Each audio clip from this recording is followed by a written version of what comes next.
50 नान की बाड़ी पकड़े हैं, उसमें हमको 10 नान नहीं होते, सूर्य ने हमारा सत्यानाश कर दिए पूरा क्षेत्र के किसानों की। और मुझे ऐसा लगता है कि अगर ऐसी स्थिति अगर रही तो भविष्य में हमारे जो पठार क्षेत्र के गन्ना उत्पादक किसान हैं ये गन्ने की खेती छोड़ देंगे। यहाँ बालाघाट जिले की तिरोड़ी तहसील के पठार अंचल में गन्ना उत्पादक किसान जंगली सुअरों के उत्पात से भयंकर परेशान है।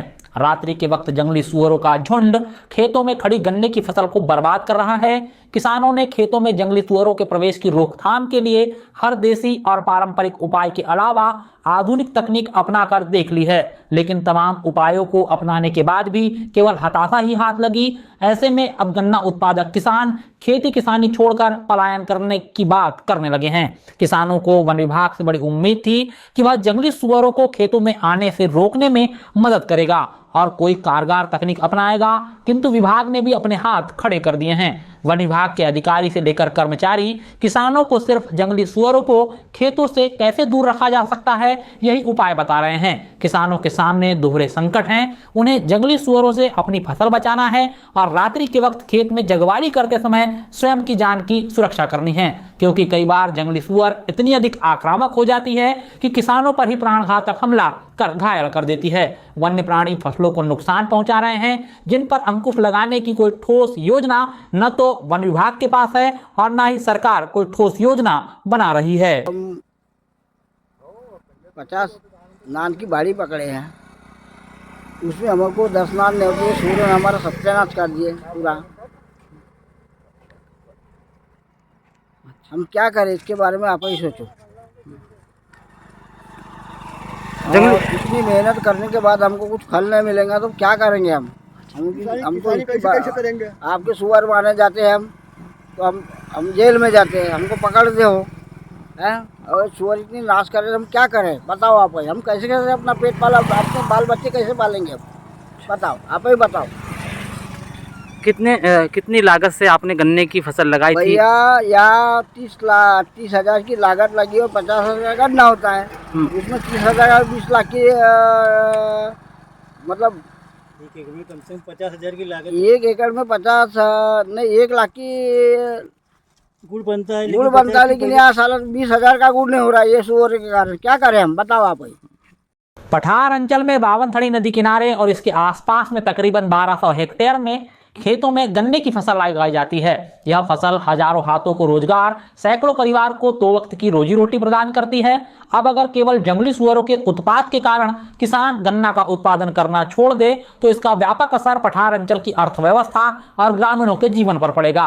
पठार में विकट रूप ले चुकी जंगली सुअरों की समस्या के कारण गन्ना किसानों को भारी वित्तीय नुकसान हो रहा है और वह कर्ज में डूबते जा रहे हैं। ग्राम आंजनबिहरी के किसानों ने बताया कि अभी हालात कुछ ऐसे हैं कि जंगल से अधिक खेतों में जंगली सुअर देखने को मिल रहे हैं। कई बार जंगली सुअरों का पीछा करते हुए हिंसक वन्य प्राणी बाघ भी खेतों तक आ जाते हैं। पठार अंचल के अलग अलग गांवों में बीते दिनों बाघ ने खेतों में कृषि कार्य कर रहे किसानों को मौत के घाट उतार दिया था। यह इन घटनाओं के प्रत्यक्ष प्रमाण हैं। ग्राम आंजनबिहरी, कोसुम्बा, दिगधा, बड़पानी, महकेपार, बमनी, हरदोली, बोनकट्टा, पुलपुट्टा, छतेरा, कुड़वा, गोरेघाट, मोड़की, कन्नड़गांव सहित अन्य छोटे छोटे गांवों में किसान गन्ने की फसल लगाते हैं।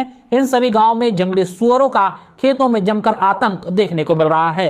किसान अपनी पीड़ा बताते हुए ठिठक पड़ते हैं, उनके आंखों में आंसू दिखाई देते हैं। हमारे जो कुछ किसान साथी है उनकी गन्ने की फसल जंगली जानवरों ने चौपट कर चुके हैं और कहीं ना कहीं ये लगातार 10 वर्षों से हम मुद्दा उठा रहे हैं कि हमारे जो पठार क्षेत्र में जितने भी गन्ना उत्पादक किसान हैं ये बड़े मेहनत से मुश्किल से गन्ने की खेती उत्पादन करते हैं। उसका उत्पादन का जो खर्चा होता है 1 एकड़ के ऊपर तकरीबन 50,000 के आसपास होता है और उसका उत्पादन जो मिल जाता है हमको वो 1 लाख के आसपास मिल जाता है। लेकिन प्राय हमको देखने को मिलता है कि जैसे ही बरसात का मौसम चालू होता है उस वक्त ये जंगली सुअर हमारे पूरे गन्ना बाड़ी को चौपट कर देती। किसी का लाख, किसी का 2 लाख का नुकसान होता है और किसान बहुत परेशान है, जो कि मैं लगातार धीरे धीरे देख रहा हूँ। और जानकारी ये भी प्राप्त हो रही कि हमारा जो गन्ने का जो रकबा है, जो इसके पहले जो होता था, और गन्ने का रकबा धीरे धीरे ये जंगली जानवरों के नष्ट करने के कारण किसान हताश होकर इसको कम कर रहा है और कहीं ना कहीं मजबूर होकर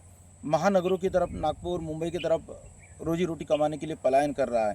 तो मैं 10 वर्षों से हम जो मुद्दा उठा रहे हैं कि शासन प्रशासन ये जंगली जानवरों को जो खेती बर्बाद कर रहे हैं उसका उचित सर्वे किया जाए, उचित मुआवजा दिला जाए। पिछले कुछ वर्षों से हम कुछ मुआवजा दिलाने के लिए तहसील में आवेदन भी लगाते हैं। RBC 64 के तहत नुकसान भरपाई के लिए हमने कोशिश भी करे, लेकिन किसानों को सिर्फ 1000, 2000, 3000 रुपये ऐसी उपहास किया जाता है। ऐसी राशि देकर किसानों का उपहास किया जाता है।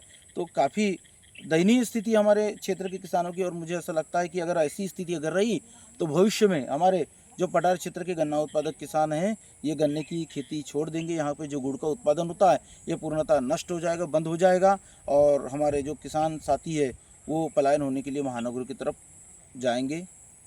तो कि सरकार इसके लिए कुछ विशेष उपाय योजना करे, हम किसान साथियों को राहत दे, जो कि हमारे क्षेत्र में जो गन्ने का रकबा है वो यथावत रह सके और किसानों को भी उसका लाभ मिल सके।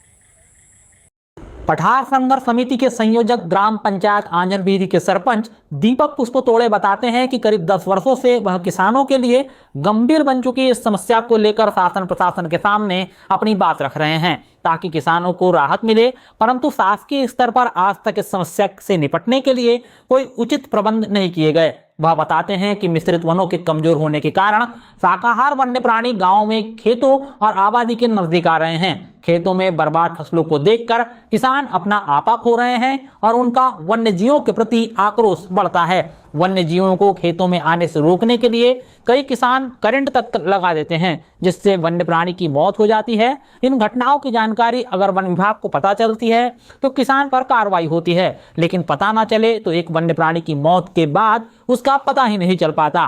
किसान कैमरे में तो वन्य प्राणियों की धरपकड़ की मांग करते हैं, लेकिन ऑफ कैमरा वन्य प्राणियों को मारने की बात कहते हैं।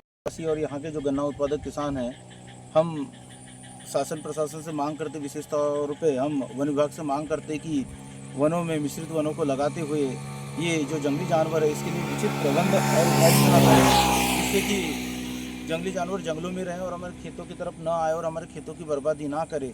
हम इसके लिए लगातार 10 वर्षों से भी प्रयास कर चुके हैं कि मिश्रित वनों को लगाया जाए और कहीं ना कहीं जंगलों की सुरक्षितता किए जाए, लेकिन मुझे ऐसा लगता है कि ये जंगलों के रक्षक ही जंगलों के भक्षक बने हुए हैं। ये अच्छे वनों को काट के वहाँ पे सागौन का प्लांटेशन करते हैं। तो बहुत कुछ सरकार कर सकती है और शासन कर सकती है उपाय योजना। तो मैं निवेदन करना चाहता हूँ कि इसके लिए कुछ उचित प्रतिबंध करें, नहीं तो आगे चल के मुझे ऐसा लग रहा है कि हमारे जो समस्त पठार क्षेत्रवासी जो गन्ना उत्पादक किसान है ये पलायन होने के लिए मजबूर हो जाएंगे।